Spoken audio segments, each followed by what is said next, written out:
c'est une période qui est très compliquée d'être au chômage parce que on se sent dévalorisé, dégradé. Mais j'ai mis 40 ans à comprendre cette phrase parce que en fait, on n'est que ce qu'on a pris réellement conscience qu'on était. Je ne vends pas des vêtements, je vends une ambiance, je vends un style, je vends... voilà. Une expérience en fait. C'est exactement ça. C'est un moment très compliqué de ma vie, mais c'est un moment de bonheur. Oui, c'est de l'amour. Parce que voilà, la bijouterie est relancée, on a fait ce qu'il fallait, on l'a relancée, elles ont du boulot, mais... Je suis contre les révolutions, je suis pour les évolutions.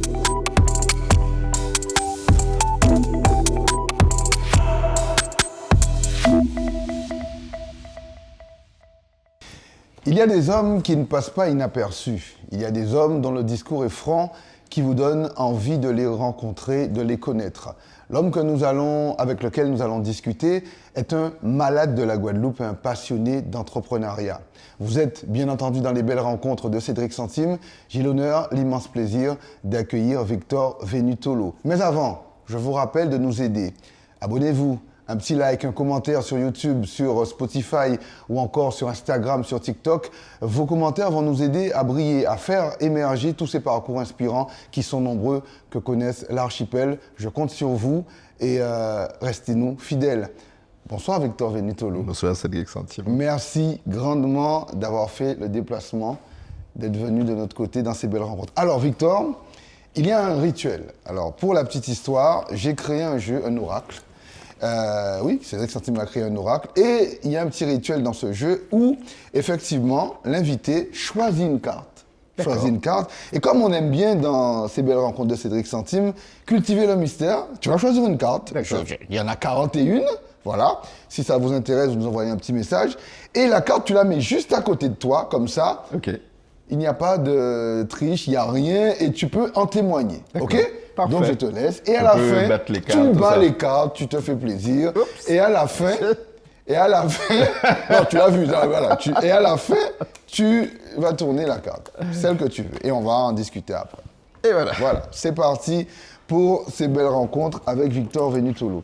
Alors, ça fait quelques années que j'ai l'opportunité, dans un autre cadre, de discuter avec Victor Venutolo. Alors, c'est surtout des formats très courts.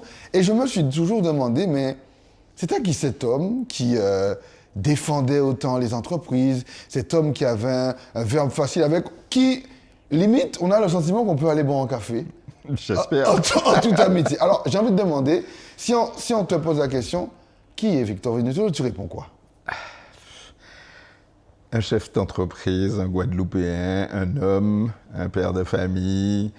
J'ai multiples facettes, mais tout ça ne fait qu'un. Ouais. Bien sûr, tout ça, le résultat, enfin la somme de toutes ces choses différentes font celui qui est aujourd'hui face à toi, et voilà. Et comment cette histoire-là débute? Comment ça se construit? Comment le personnage, comment on en vient là? Il y a un cheminement, et assez souvent on dit que la beauté est dans le voyage. C'est un beau voyage quand on regarde avec le temps, parce qu'évidemment, comme tout le monde, il y a les doudanes, il y a les trous, il y a les sorties de route parfois. L'essentiel, c'est de reprendre la route après. En fait, tout ça démarre parce que quand je passe le bac, je ne sais pas quoi faire. J'aime pas l'école. J'ai d'excellentes notes à l'école parce que j'avais pas le choix, sinon mon père était intransigeant là-dessus, donc j'avais pas d'autre choix que d'avoir de bonnes notes. Et je cherche un métier où les études sont courtes parce que je déteste l'école, mais en même temps qui me permet de gagner bien ma vie parce que je me dis, mais non, je pourrais pas avoir trop mal toutes les fins de mois, il faut que je fasse quelque chose. Et je vais voir l'ONICEP à l'époque, il y a un monsieur barbu un peu babacool, et je lui dis, écoutez, je cherche un métier pas long. Il me dit, il y a l'informatique. Je dis, c'est quoi l'informatique? On est en 81, le premier ordinateur n'est pas encore sorti, le premier micro-ordinateur. Amstrad, c'est ça? Et donc je me lance dans des études d'informaticien sans savoir ce que c'est, parce que personne ne savait à l'époque ce que c'est. Et on me dit, c'est l'avenir. Mais voilà, c'est comme si aujourd'hui on vous dit c'est lié à l'avenir, d'accord, mais vous ne savez pas ce que c'est. Et donc je me lance dans ça, ça me plaît tellement que je passe le concours d'ingénieur. Et là, je me décide à faire des études longues parce que ça me plaît vraiment. Et puis le rapport avec les profs n'est pas du tout le même. Moi, j'aime le rapport humain, j'aime le rapport où on peut discuter, pas le rapport où on m'impose quelque chose et je n'ai pas d'autre choix que de l'écouter. Et mon vieux, figure-toi, c'est pendant l'époque François Mitterrand. Oui. Et déjà à l'époque, je suis passionné de politique, pas gauche-droite, je m'en moque de gauche-droite, mais de l'homme politicien. Quand je vois François Mitterrand agir comme il agit, je me dis, je veux être président de la République. Ah ouais, okay. Je te jure. Ouais. Et donc, je me mets à travailler comme un fou. Matin, midi, nuit, je travaille, je veux être le meilleur de ma promotion. Alors, je n'ai pas réussi à être le meilleur, j'ai réussi à être 5e de ma promotion. Et donc, ça commence comme ça. Et puis, je deviens ingénieur informaticien, j'informatise la Bourse de Paris, le patrimoine de la Société Générale, à Paris, on fait des choses de ce genre. Et vraiment de belles rencontres et vraiment de beaux sujets, des échanges d'hommes assez impressionnants.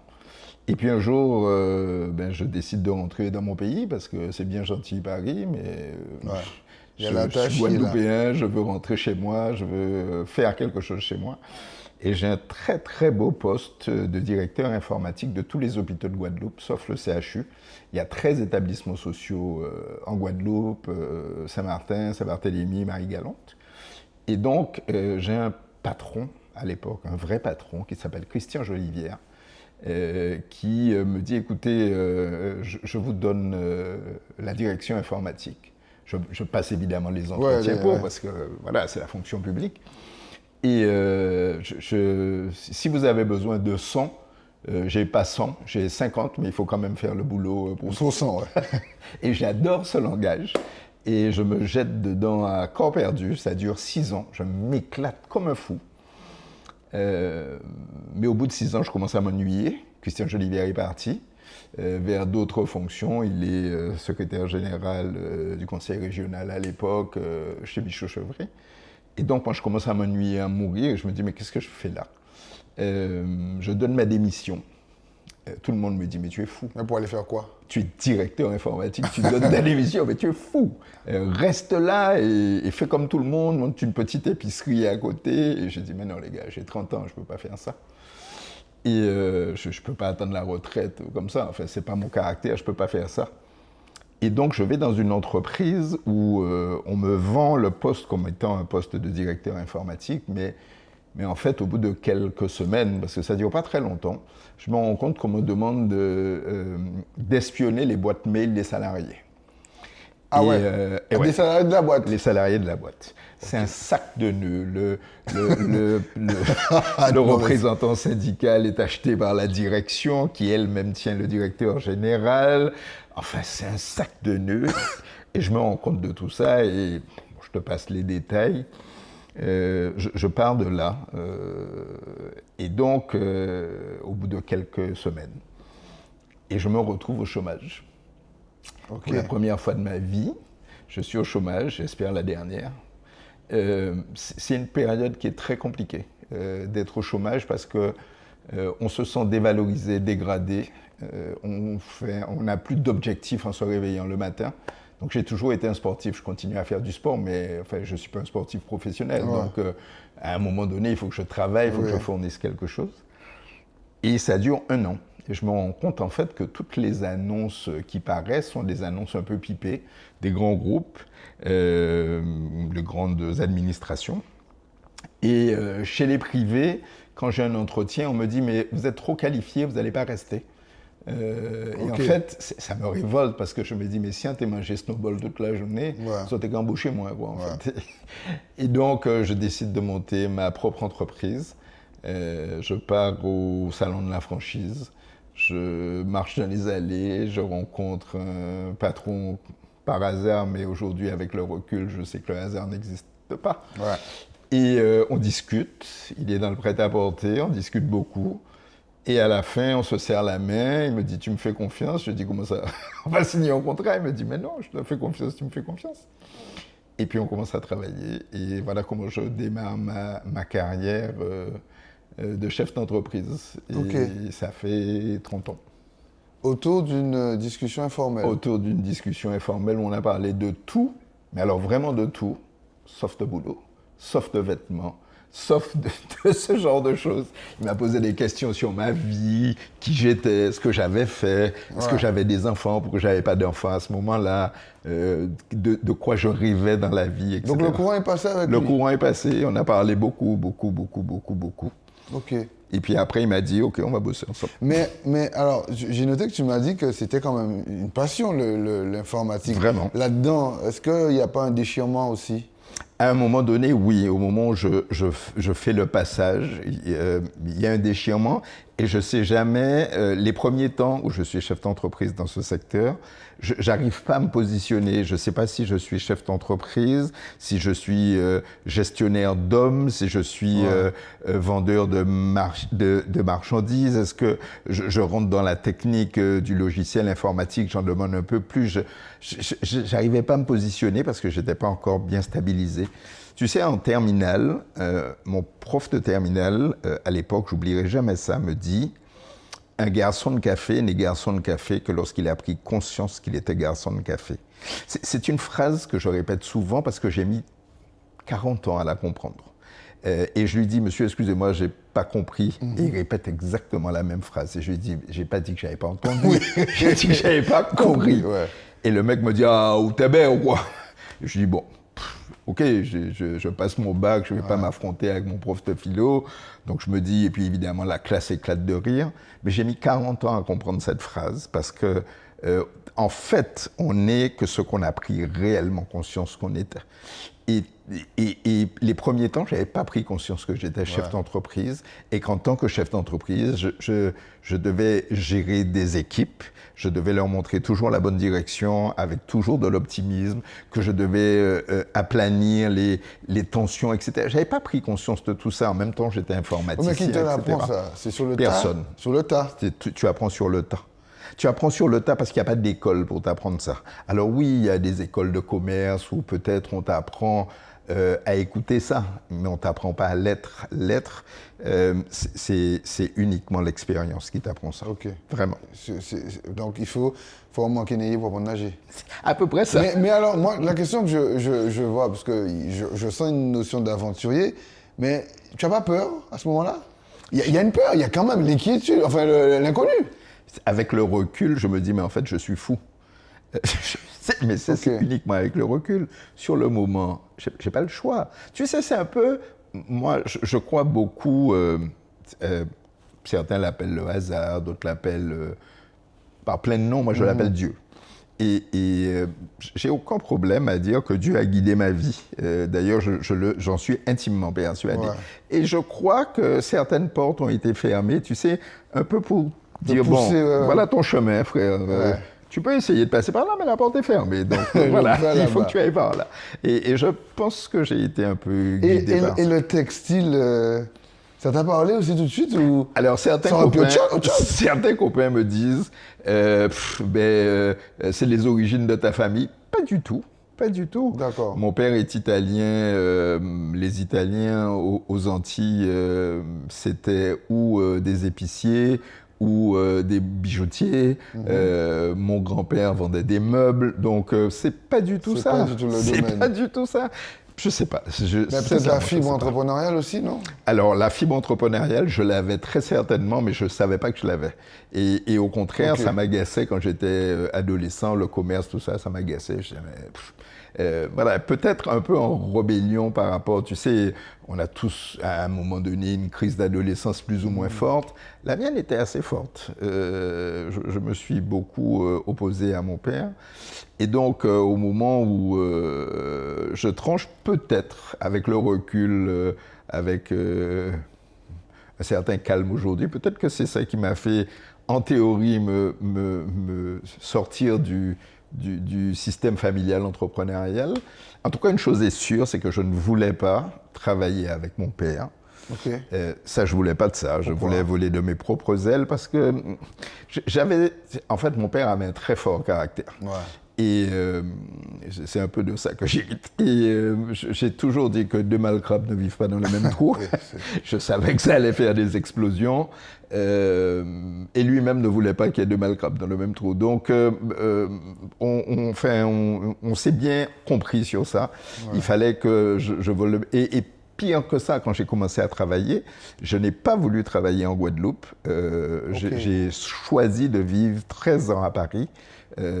Parce qu'à Paris, Victor Vunitolo, c'était personne. Ah, il fallait que tu te fasses voilà, je ne voulais pas être le fils de, le neveu de... tout le monde connaît mon oncle Victor en Guadeloupe à l'époque du cyclisme. Je me rappelle un jour, je m'étais fait arrêter par un policier parce que j'avais brûlé un stop. N'importe qui se prenait une amende. Moi, le policier qui m'arrête me dit « Ah !» Regardez mes papiers. « Vous êtes qui à Victor Vunitolo ?» C'est mon oncle. Il me dit « Bon, allez. » Donc, c'est assez, hein, évidemment, mais je ne voulais pas dans le travail que ce soit ça. Je voulais vraiment... Mériter. Voilà, que si j'ai quelque chose, c'est moi qui l'avais mérité. C'est pour ça que j'ai passé 13 ans à Paris. Et le monsieur, là, ton ami avec qui tu as discuté, ça se passe comment par la suite avec lui? Alors, ça se passe très bien pendant longtemps. Et puis un jour, dans une... En fait, il s'est retrouvé pris dans un conflit entre associés. Mon associé de l'époque, c'est la mère de mes premiers enfants. Ça se passe mal avec elle, il se retrouve pris dans le conflit. Ouais. Et donc, la relation se détériore. Mais sinon, pendant longtemps, ça s'est très, très bien passé. Ok, et donc, et quand tu regardes cette période-là, avec le recul, tu te dis quoi? Waouh. Je me dis waouh. Vraiment. Tu as l'impression d'avoir rêvé ça ou? Non, mais je me dis quand même, le chemin n'était pas évident. Il a fallu aller ouvrir les portes, il a fallu inventer plein de choses à ce moment-là. Et je n'avais vraiment, à l'époque, qu'une seule chose pour moi. Ma rigueur au travail. Ben, ça a toujours été rigoureux. L'informatique n'a fait qu'amplifier ce besoin et cet amour de la rigueur.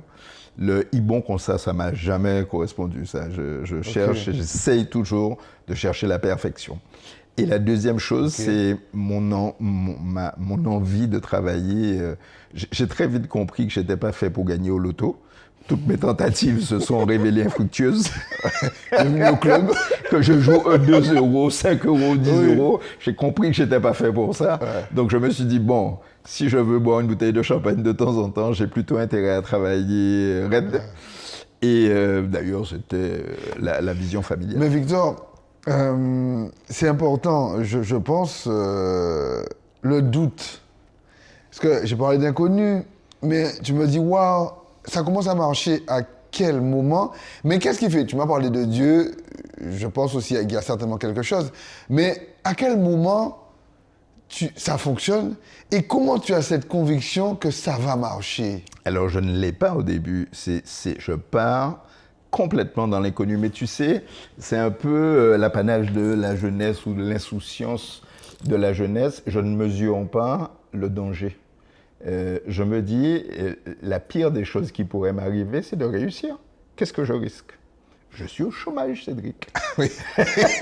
Ça fait un an que je suis au chômage. C'est vrai. J'avais quelques économies parce que je gagnais bien ma vie à Paris. Les économies, ça part vite. Tu sais, quand il n'y a pas l'alimentation, c'est un peu comme une citerne. Ouais. Tant qu'elle est alimentée, ben, tu as de l'eau. Le jour où elle n'est plus alimentée, ben, tu commences à voir le niveau baisser très sensiblement. Et je me rappelle, à un moment, n'avoir pas pu acheter une pizza un soir, un vendredi soir. Je voulais manger une pizza, j'étais à découvert bancaire. Et pour moi, je ne pouvais pas être à découvert bancaire, mais qu'est-ce que c'est que cette histoire? Dans ma vision des choses, on ne peut pas être à découvert. Donc, quand on a de l'argent, on le consomme. Quand on n'a pas d'argent, on ne consomme pas. Donc, 50 francs, on n'était pas encore passé à l'euro. Je n'avais pas 50 francs sur mon compte en banque. Et donc, si tu veux, qu'est-ce que je pouvais perdre? J'avais... Vous voyez, je refusais catégoriquement d'aller demander à mes parents. J'ai fait des études, c'est pas pour aller demander à mes parents quoi que ce soit. Donc, c'était non. Et là, tu as quel âge, là? Je suis obligé de répondre à ça. À l'époque, à ce moment-là, tu as quel âge? À l'époque, j'ai 30 ans. 30 ans, oui, tu l'as dit, effectivement, c'est vrai. J'étais 30 ans. Et donc, je suis au chômage, donc il faut y aller. Ok, donc Action. t'as pas d'autre choix en fait. Alors, peut-être. Oui, mais en fait, dans ta tête, il y en a pas. Mais dans ma tête, je suis au chômage. Je m'ennuyais en tant que dit à l'hôpital parce que j'avais fait le tour du truc. J'avais plus rien à apprendre, en tout cas à ce moment-là. Ouais, je pouvais raccorder un service de plus, mais c'était un câble à tirer, un ordi à mettre au bout, donc il n'y avait rien d'excitant. Les postes, on me disait, vous êtes trop qualifié, monsieur. Donc, qu'est-ce qu'il me reste à faire? Repartir à Paris? C'est mort. Je viens de passer 6 ans en Guadeloupe, repartir à Paris, mais jamais on fait le chemin dans un sens une fois, on ne le fait jamais dans l'autre sens, en tout cas pas pour moi. Ouais. Je suis guadeloupéen, je suis rentré chez moi, je ne vais pas repartir à Paris. Ouais. Donc, j'ai pas le choix. Mais alors, justement, le textile est quand même, voilà, c'est une industrie qui tourne depuis des années.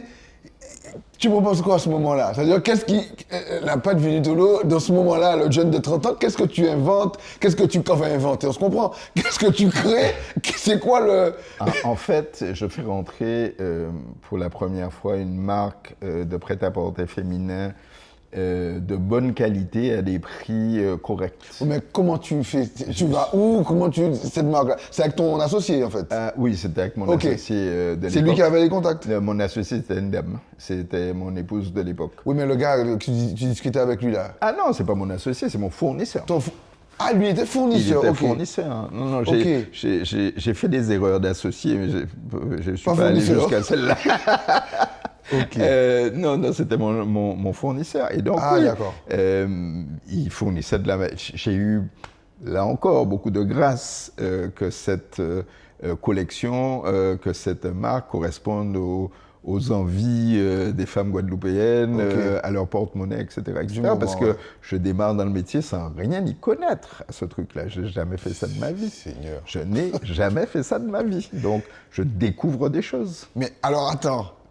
La question, elle va peut-être être un peu provocatrice, mais quand tu dis que tu n'y connais rien, donc au départ, quand on commence, il faut peut-être être un peu charlatan.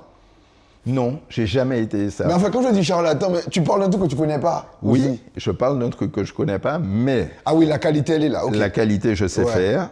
Ça, par contre, je m'y connais parce que je m'habille. Donc, je sais ce que j'aime, je sais comment je veux qu'on me traite quand je rentre dans un magasin, que j'achète un truc à 1 euro ou à 1000 euros, je sais comment je veux qu'on me traite. Je veux qu'on me traite bien, je veux qu'on me fasse du vrai service, je veux qu'on me sourie, je veux qu'on soit aimable avec moi. Voilà. Et donc, quand je crée tout ça avec cette image des équipes, j'ai tout ça dans la tête. J'ai vraiment tout ça dans la tête. J'oublierai jamais un jour, au boulevard du Montparnasse, j'étais pas encore chef d'entreprise, je rentre dans un magasin qui existe toujours d'ailleurs, pour acheter une chemise vert pâle qui me plaisait. Et je dis au gars, elle me plaît bien, si je vous en prends 2, vous me faites une remise? Et il me dit non. Je dis, comment ça non? Comment ça non? Je vous prends 2 chemises, vous me faites pas une remise? Il me dit non, monsieur, c'est le prix, c'est pas rien d'autre. Je dis, même c'est faux. C'est pas un commerçant. C'est pas un commerçant, donc je lui ai dit, je prends rien. Et j'ai quitté son magasin. Alors, c'est ça, mon truc. Mon truc, c'est le service, c'est la discussion, c'est la rencontre avec les gens. Je vends pas des vêtements, je vends une ambiance, je vends un style, je vends... voilà. Une expérience, en fait. C'est exactement ça. Mais alors, est-ce que... C'est vraiment... moi, entre guillemets, je kiffe parce que l'histoire, elle est belle. Mais aujourd'hui, est-ce que... Avec le recul, Victor Vinitolo est plus quoi que le premier de l'époque. Il a appris quoi? Sagesse, d'accord, mais en termes par rapport à ça, parce qu'il y avait une fougue, il y avait une inventivité que j'imagine tu as toujours. Mais qu'est-ce que tu as de plus aujourd'hui? Alors, des années, hélas, hélas. Des années en plus. Je dis souvent, tu sais, alors depuis j'ai arrêté le rayon femme, je me suis consacré à l'homme dans le prêt-à-porter, etc. Ça, c'est les aléas de la vie, etc. J'ai amené une marque qui était très peu connue aux Antilles. Aujourd'hui, elle est incontournable dans le milieu du sportswear haut de gamme masculin.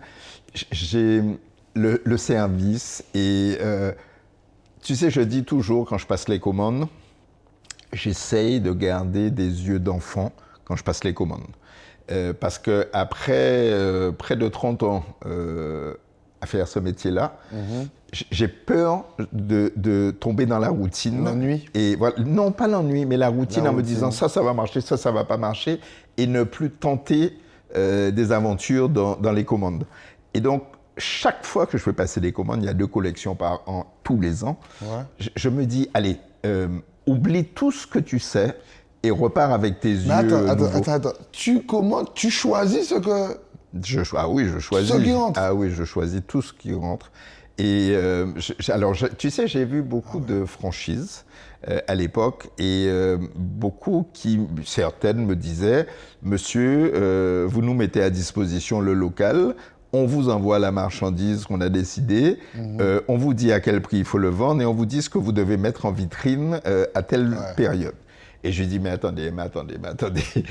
En février, chez nous, c'est le carême, il fait très chaud. Très chaud, on n'a pas le En métropole, il fait froid. Donc, vous mettez des fourrures, des manteaux, mais pas en février chez moi. En février chez moi, c'est Bermuda, c'est voilà.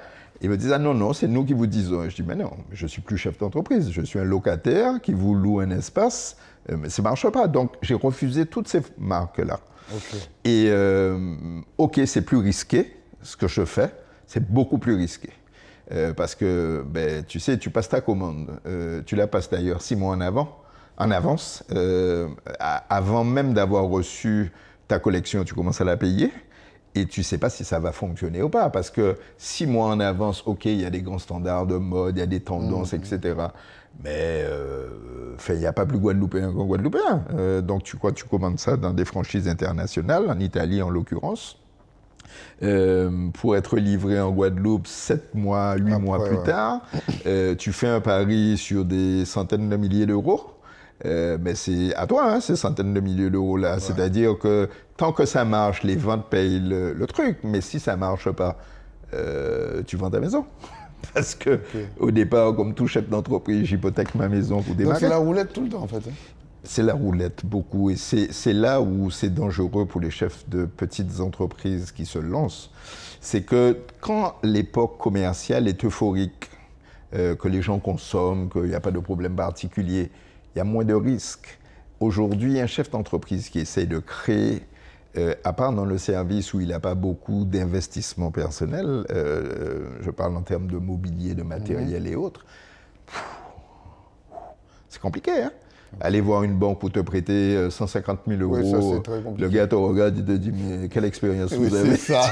Mais j'ai ma fougue. Oh ouais. Ça coûte combien votre fougue, monsieur? Et donc oui, c'est compliqué. Mais encore une fois, c'est avec le recul que je me rends compte à quel point tout ça a été risqué, dangereux, etc. Mais sur le moment, Cédric, j'ai rien d'autre, je suis au chômage. Je répète, je suis au chômage, donc qu'est-ce que je risque? Et aujourd'hui, qu'est-ce qui t'inspire? Tous les jours, par contre, je m'éclate à faire mon boulot. Je dis toujours, tu sais, ma fille, j'ai une fille de 6 ans qui me dit, papa, tu travailles trop. Je dis, mais non, je ne travaille pas. Comment ça, papa? Mais tu vas tous les jours. Je dis, mais non, je m'éclate à mon travail. Et comme je m'éclate, je n'ai pas l'impression de travailler, donc je n'ai pas besoin de vacances, pour commencer. Je prends des vacances pour mes enfants, mais pour moi, je n'ai pas besoin de vacances puisque je m'éclate à mon travail. Je n'ai pas l'impression de travailler. Et j'ai la chance de m'éclater dans mon boulot personnel et dans mes engagements que je prends dans les associations, aussi bien à la CPME qu'à la Fédération nationale de l'habillement, à l'époque, en tant que président des commerçants de Destreland ou autres. C'est des passions, ou membre élu de la CCI. Toutes ces tâches sont non rémunérées. Donc, je pourrais dire à un moment Mais 24 heures, c'est pas trop court? J'ai la chance de pouvoir dormir 4 heures par nuit et ça me suffit. J'envoie des mails à 2h, 3h du matin. Ou des SMS, tu sais, parce que je pense à un truc. Et les gens me disent, mais tu m'as le bras dormi. Je dis, oui, vers 3h. Je me réveille vers 6h. Donc la journée, 6h, quasiment 6h à 3h du matin, c'est ça? C'est à peu près ça. Je fais des breaks hein, quand même. Je dîne avec ma fille, je couche ma fille. Enfin, voilà, j'ai une vie de père de famille qui est très intense. Mais sinon, ouais, c'est à peu près ça. Et alors justement, quel papa est Victor Vintoulo? Ah, c'est ma passion, mes Papa enfants. gâteau. Ah ouais, clairement, papa gâteau. Ah ouais? Ah ouais, clairement. Ma fille me pose des questions que ma femme ne m'a jamais posées. Où tu vas? À quelle heure tu rentres? Comment tu vas? Je dis, mais comment? Mais maman, prochain, posez-moi ces questions-là, Ouais. ça. Et voilà. Et donc, ouais, mes enfants, c'est ma passion. Ma famille, c'est ma passion. Et ouais. c'était pareil avec les parents? Parce que je discutais de ça avec d'autres personnes qui nous disaient effectivement, est-ce que vous avez reçu de l'affection quand vous étiez jeune? Et je disais, moi, on a connu une Guadeloupe où on était... donner des sentiments, c'était quand même plus difficile que Très maintenant. compliqué. C'était très compliqué, mais j'en discutais hier avec mon beau-père, et on disait ça, à l'époque, c'était... D'abord, les hommes ne disaient pas « je t'aime » à l'époque. Les papas ne disaient pas « je t'aime ». Les mamans, parfois, oui. Parfois. Mais les papas ne disaient pas « je t'aime », les papas pleuraient pas, les papas ne s'occupaient pas des enfants, enfin, ils travaillaient, non pas que les mères ne travaillaient pas, mais en règle générale, les pères travaillaient en dehors de la maison, ramenaient l'argent, les mamans, elles avaient 7, 9, 12 enfants, enfin, voilà, ma grand-mère avait 9 enfants, nous on était 2 à la maison, mais mon père, il a toujours eu peur de ça. De ne pas pouvoir élever sa famille et tout. Mon père partait à 5 h du matin avec une cagnotte dans la campagne pour aller vendre des bijoux. Il rentrait à 9 h du soir. Donc, je n'ai pas vu mon père pendant des années, à part le dimanche. Okay. Et donc, il rentrait, ma mère me racontait qu'il était rentré le soir épuisé, qu'il avait dîné, dormi. Voilà. Et quand il me parlait de ça, il me disait, c'était dur, mais que les gens le recevaient bien, que les Guadeloupéens étaient gentils parce qu'il lui ouvrait sa maison, lui permettait de rentrer pour leur proposer des bijoux, etc., etc. Et tu vois, toutes ces choses m'ont beaucoup marqué. Donc, non, mon père n'a pas été affectueux avec moi. Je suis certain aujourd'hui, que mon père m'aimait. Pendant longtemps, je me suis posé la question. Mais aujourd'hui, je suis sûr qu'il m'aimait. Il me l'a dit sur son... Et encore, il ne me l'a pas dit. Je lui ai dit, papa, je t'aime, sur son lit de mort. Enfin, sur le lit sur lequel il allait mourir peu de temps après. Et il m'a répondu, moi aussi. Ben, c'est la plus grande phrase d'amour qu'il m'a dit. Ma mère, c'était plus facile. Elle disait plus facilement, je t'aime. Mais mon père a été élevé à la dure, 9 enfants. Il a toujours eu peur que ses parents meurent plus tôt parce que son père était âgé. Donc, il se disait, mais comment on va faire si mon père meurt? Comment on va faire pour vivre? Enfin, c'était compliqué. Et je dis toujours à l'époque, les histoires de marques d'amour, on n'avait pas le temps pour ça. Les familles étaient nombreuses, la vie était raide. J'entends dire que la vie est dure aujourd'hui pour les jeunes. Je dis, messieurs, sûrement que la vie est dure pour les jeunes, mais rappelez-vous, enfin moi je me rappelle à l'époque les tinettes à Pointe-à-Pitre, je voyais plein de gens autour de moi marcher avec des tinettes le matin pour aller jeter les tinettes. Qui fait ça aujourd'hui? Aller jeter des tinettes, ça n'existe pas.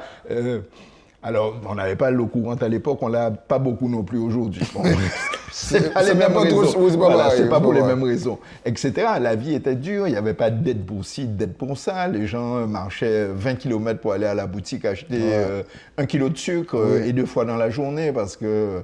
Qui achetait 5 kilos de sucre? D'un coup, personne. On n'achetait pas petit bout, chaque fois qu'on avait besoin et tout. Enfin, moi, j'ai connu ça, j'habitais à la Lézarde à un moment donné. Aller à la boutique à Ménard, j'allais à la boutique acheter un pain. Et je revenais, et 2 heures plus tard, on me disait, va acheter une boîte de beurre. Je repartais acheter une boîte de beurre. Je disais, mon pâté pétillant, ça le coup. Mais non, parce que c'est quand on a besoin. On n'achète pas, on ne stockait pas. Enfin, il n'y avait pas de trucs comme ça. Et tu étais quel type d'enfant? Rebelle. Ah ouais. Très rebelle. J'étais très rebelle. J'ai toujours été rebelle. Pour moi, j'ai raison jusqu'à ce qu'on me prouve que j'ai tort. C'est très emmerdant. Oui, mais est-ce que on arrive à te prouver? Ah oui, ça sans problème. Par contre, si on me prouve que j'ai tort, je fais un mea culpa sans aucun problème. Mais en fait... moi, j'ai besoin d'un échange. Le coup de me dire, fais comme ça parce que c'est comme ça. Il faut expliquer pourquoi. Non, et avant, les parents n'expliquaient pas pourquoi. Mais non, et on me disait ça pour faire raser, mais pourquoi? Beau. Ah oui. On tapait oui. Donc, je disais, mais non, mais tu peux pas me dire ça. Oui, il faut m'expliquer. C'est moi qui papa. Donc, beau. Ça. Donc, j'ai toujours été très rebelle. Très rebelle. Et mon père était très, très dur. Vraiment, mon père était très dur. mais il m'a permis d'être rebelle. Parce qu'aujourd'hui, en tant que père, je vois à quel point c'est facile de casser un enfant. Si on veut, on peut briser un enfant. Et il m'a quand même, dans toute ma rébellion, permis d'être rebelle. Il me mettait des claques. Oui, mais le caractère, il l'a voilà, pas. mais il n'a pas cassé mon caractère. Ouais. Il aurait pu... C'est facile de casser le caractère, de faire un révolté ou de faire quelqu'un qui est une lavette. Il m'a permis d'exprimer cette rébellion et ça aussi, je l'en remercie évidemment. Alors, justement, tu as dit tout à l'heure que tu t'éclates dans ton travail et en même temps, tu n'aimes pas la routine. Je te vois dans ton magasin. Qu'est-ce qui t'éclate? Tout. Mais tout, c'est quoi? Alors, je vais te dire. Quand je passe des commandes, des nouvelles collections, je suis comme un bébé, comme un enfant. J'ai les yeux écarquillés de rentrer dans un showroom et de découvrir des nouvelles collections. Quand je reçois la marchandise dans mon magasin, je suis excité comme une puce parce que ce que j'ai commandé 6 mois avant est livré, je le mets en magasin, je fais jouer des couleurs, des thèmes, des ambiances dans le magasin parce qu'encore une fois, je ne vends pas de vêtements, je vends une ambiance, je vends donc tu es concepteur, oui, l'idée, oui. Tu es décorateur, tu oui, es tout ça. Oui, mais beaucoup, je ne suis pas particulier, beaucoup de chefs de petites entreprises font tout ça. Je suis au marketing, je suis alors pas à la comptabilité parce que c'est vraiment pas mon truc. J'ai la chance d'avoir une experte comptable qui est excellente pour ça, qui a compris mon refus de tout ce qui est administratif, paperasse et autres, et qui le fait pour moi. Mais tout le reste, tous les chefs d'entreprise font ça. Avec plus ou moins de succès, avec plus ou moins de réussite, avec plus ou moins d'amour et de passion. Moi, je mets de la passion dans tout ce que je fais. Et d'ailleurs, quand je ne mets pas de passion, j'arrête parce que ça m'ennuie. J'ai toujours fait comme ça et ça a toujours fonctionné comme ça. Donc, je m'éclate. Et quand le magasin est rangé, ce qui m'éclate le plus, c'est de rencontrer des gens. Chaque client qui rentre dans le magasin, c'est une nouvelle aventure qui commence. Qu'il achète ou qu'il n'achète pas. Il rentre avec un téléphone rivé à l'oreille, ou de mauvaise humeur, ou de très bonne humeur, ou c'est un copain, ou c'est chaque fois une nouvelle aventure qui commence, qui dure 5 minutes, s'il passe juste pour me dire qu'on fait si mal, ou s'il découvre le magasin, s'il essaie, s'il achète. C'est des aventures et je m'éclate dans ça. Ouais. Et les clients, en fait, ils se rendent compte j'imagine, de cette aventure, ils se rendent compte qu'il y a quelque chose de différent ou ça peut être compliqué parfois? Je crois que certains s'en rendent compte. Je crois que certains se rendent compte que je ne vends pas de vêtements seulement. Je vends toute une ambiance, je vends tout un concept, je vends toute une image. Je crois que certains s'en rendent compte. Mais je ne crois pas que tout le monde se rende compte de tout ce qu'il y a derrière. Mais alors, Victor, j'entends, tu fais beaucoup de choses. Quelqu'un qui t'écoute, qui n'a peut-être pas la fibre entrepreneuriale, se dit, mais pourquoi tu es resté dans ce côté des petites et moyennes entreprises? Pourquoi tu aurais pu, à un moment donné, voir plus grand, par exemple, avec plus de salariés? C'est quoi? C'est la fiscalité en France? Qu'est-ce qui fait que tu restes dans ce modèle-là? Tu es hyperactif ou tu as besoin de tout faire toi? Ou c'est quoi? Je rêve d'une secrétaire, Cédric, je rêve d'avoir une bonne secrétaire. Non, c'est pas... J'ai jamais cherché... j'ai jamais cherché à être chef d'une multinationale. J'ai jamais cherché à être riche. Ouais. C'est pas mes leitmotifs. Je crache pas sur l'argent. Je dis que j'ai besoin d'argent pour vivre mes idées, mes rêves, mes fantasmes, mes plaisirs. Mais mes plaisirs sont assez simples. Donc, tu sais, voilà. Je suis profondément guadeloupéen, je ne veux pas aller ailleurs, ça ne m'intéresse pas. Et alors, on peut dire qu'on est guadeloupéen, qu'on crée une multinationale, oui, aussi, bien sûr. Évidemment, mais tu sais, c'est pas mon truc. Moi, j'ai besoin d'être en relation avec mes équipes en permanence. Et mes équipes, c'est pas que mes directeurs, c'est pas que mes responsables, c'est mes équipes, tous. Je passe beaucoup de temps avec mes équipes dans mes entreprises. Je sais comment ils s'appellent, évidemment. On se tutoie. Ils savent comment je m'appelle. Je connais le nom de leurs enfants, de leurs compagnes ou compagnons. Voilà, on discute, on parle. Et j'aime beaucoup ce rapport avec les gens. Donc,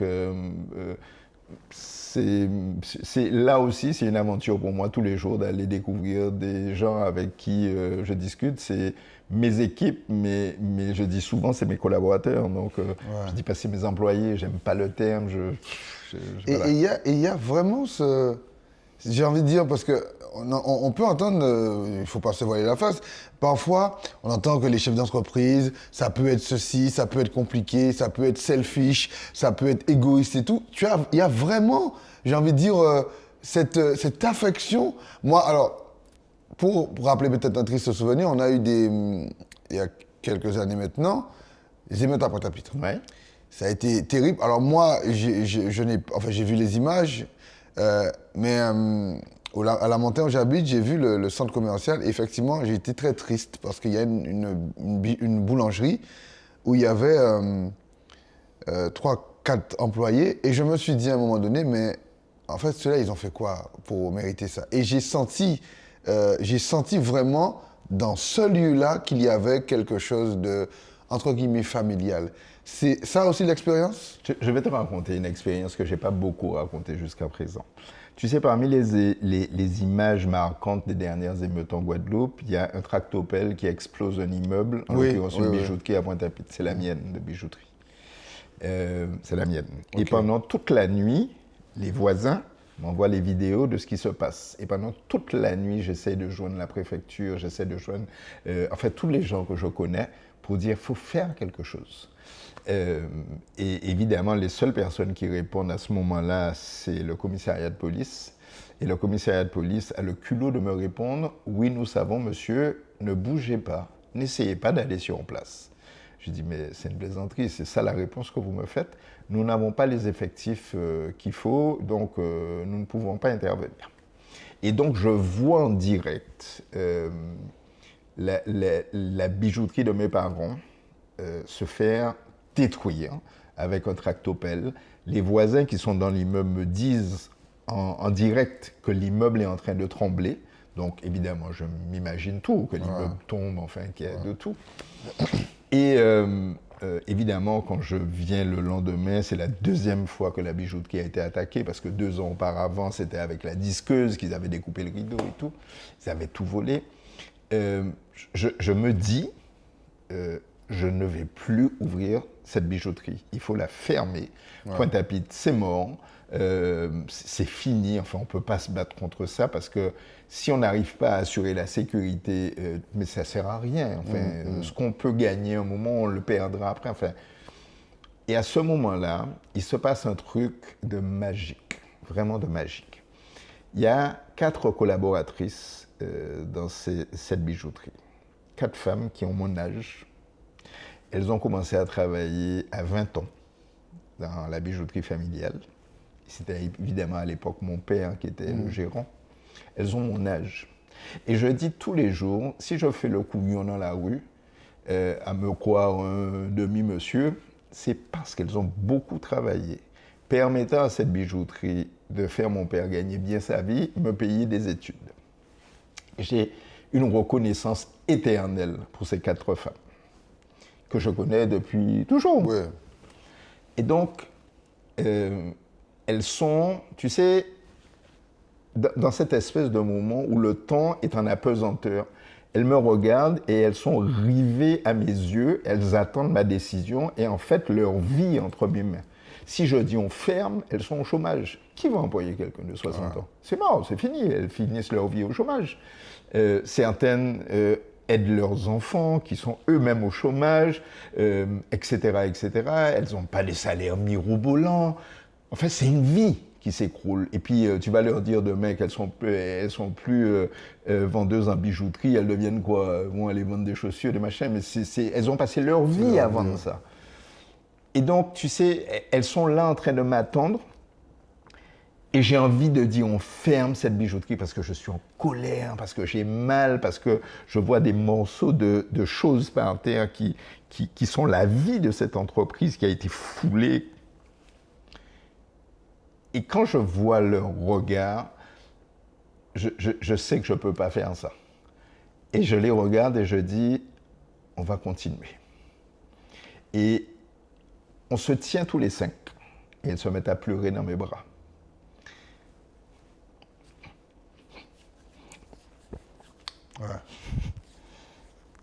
C'est fort hein, ce que tu nous racontes. Vraiment, moi, j'ai la chair de poule. J'ai la chair de poule. C'est un moment très compliqué de ma vie, mais c'est un moment de bonheur. Oui, c'est de l'amour. Parce que et bien voilà, la bijouterie est relancée, on a fait ce qu'il fallait, on l'a relancée, elles ont du boulot, mais... Non, mais c'est fort, c'est fort, et je te vraiment remercie de partager ça avec nous, parce que c'est ça, les belles rencontres de Cédric Centime, et je me battrai toujours pour cela, pour que ces belles histoires-là, on puisse les entendre. Parce que celui qui nous regarde, qui ne connaît pas Victor Vénitolo, il qu'attend Victor Vénitolo ni magasin à linge, ni bijouterie. Ah non, on profitait qu'il ni l'argent. Mais c'est trop simpliste. Et c'est simpliste pourquoi? Parce que justement, ces histoires-là, on ne les entend pas souvent. Évidemment. Et du coup, même nous, ça nous permet de se rendre compte de ça. Et la question qui vient, Victor, c'est comment tu recrutes quelqu'un qui va faire partie de cette expérience? Comment ça se passe, un entretien? Qu'est-ce qu'il faut que cette personne ait comme qualité? Parce que j'entends beaucoup de choses, la passion, tu connais les parents, la famille, beaucoup de choses. Et il faut qu'il y ait quelque chose. Ça doit matcher obligatoirement. Il faut que ça matche. Il faut réellement que ça matche. Je recrute rarement sur CV. Oui, je lis ce qui est marqué. Oui, si tu as travaillé chez Vuitton, chez Hermès et machin, je vais le lire. Et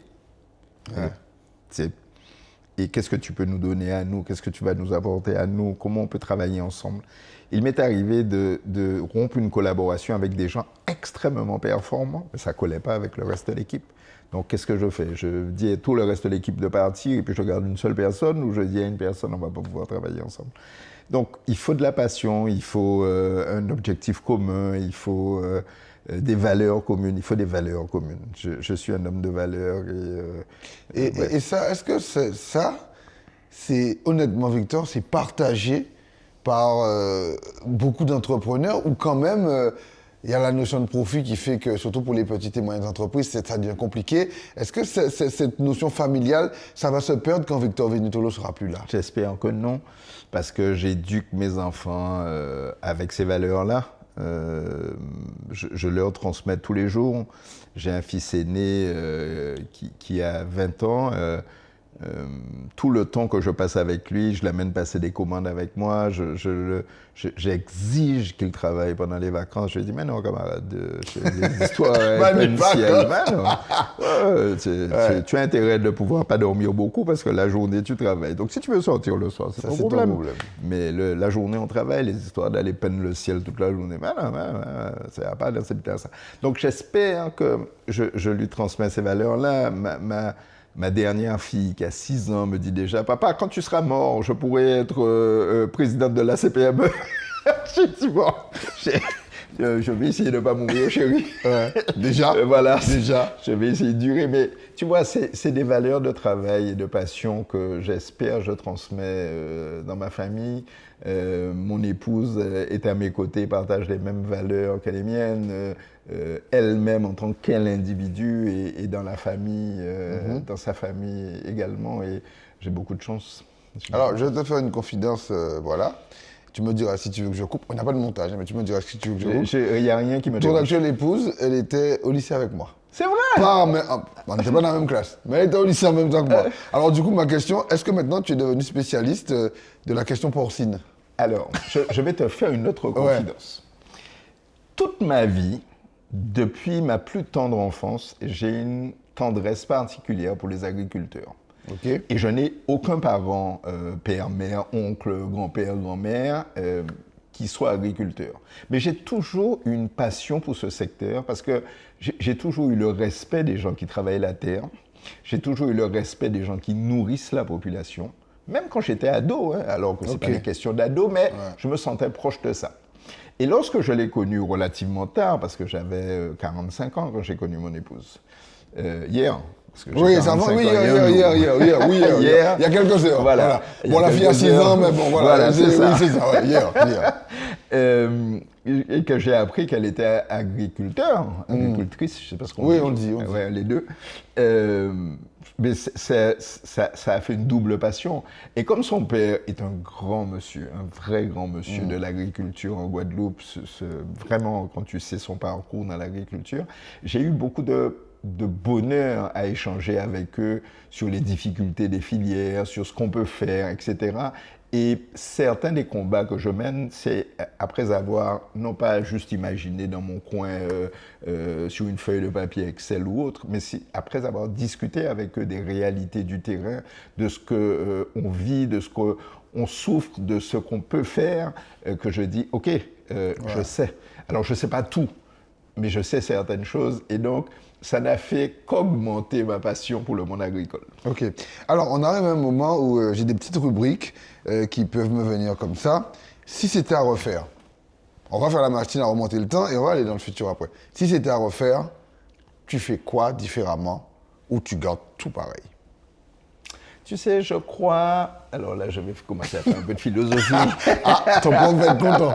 Mon prof, M. Combé, j'oublierai jamais. Je crois qu'on est la somme de toutes nos réussites, de tous nos échecs, de tous nos tombées par terre, mais de tous nos relevés également.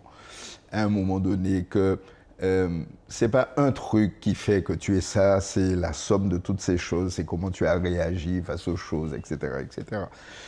Je suis sûr qu'il y a des choses que je ferais différemment parce que j'ai conscience que certaines choses dans ma vie privée, j'aurais pu faire différemment, j'aurais pu faire moins mal, j'aurais pu essayer de m'améliorer. Maintenant, sur le plan professionnel, je ne suis pas sûr que je changerais grand-chose. Non. Dans 10 ans, tu te vois comment? Jeune.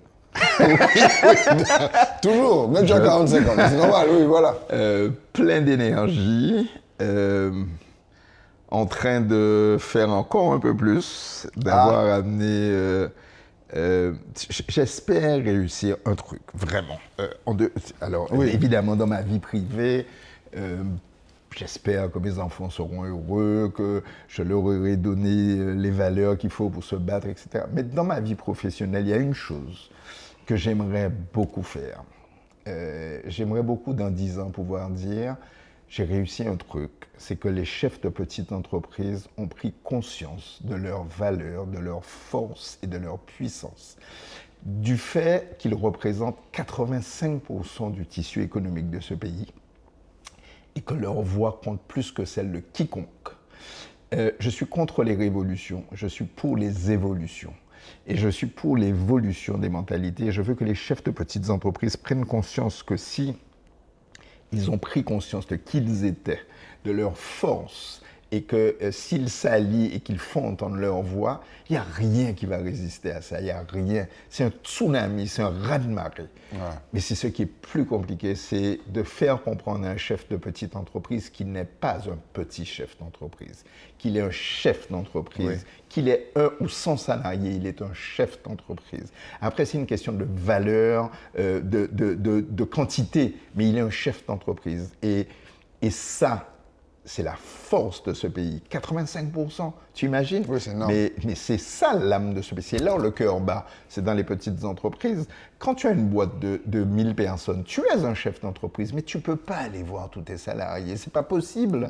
Comment tu fais une journée, c'est 24 heures. Tes salariés dorment la nuit, même si toi, tu ne dors pas. Et donc, c'est très compliqué.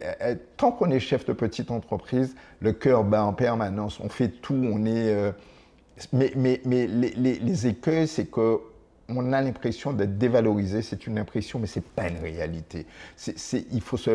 Moi, je cherche à bousculer ces consciences-là, à leur dire, ne restez pas seuls, venez, allons ensemble, vous avez un sujet, allons le développer. Je ne vous promets pas qu'on va gagner, je vous promets qu'on va se battre. Et si dans 10 ans, j'ai réussi à faire ça... Est-ce qu'il y a un proverbe qui te définit et que tu aimes, en Guadeloupe, bien sûr, un proverbe créole, qui te définit ou que tu répètes tout le temps? Tomber lévé.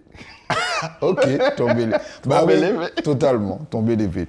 Alors, j'avais une question. Oui, oui. Pauline ou Molia?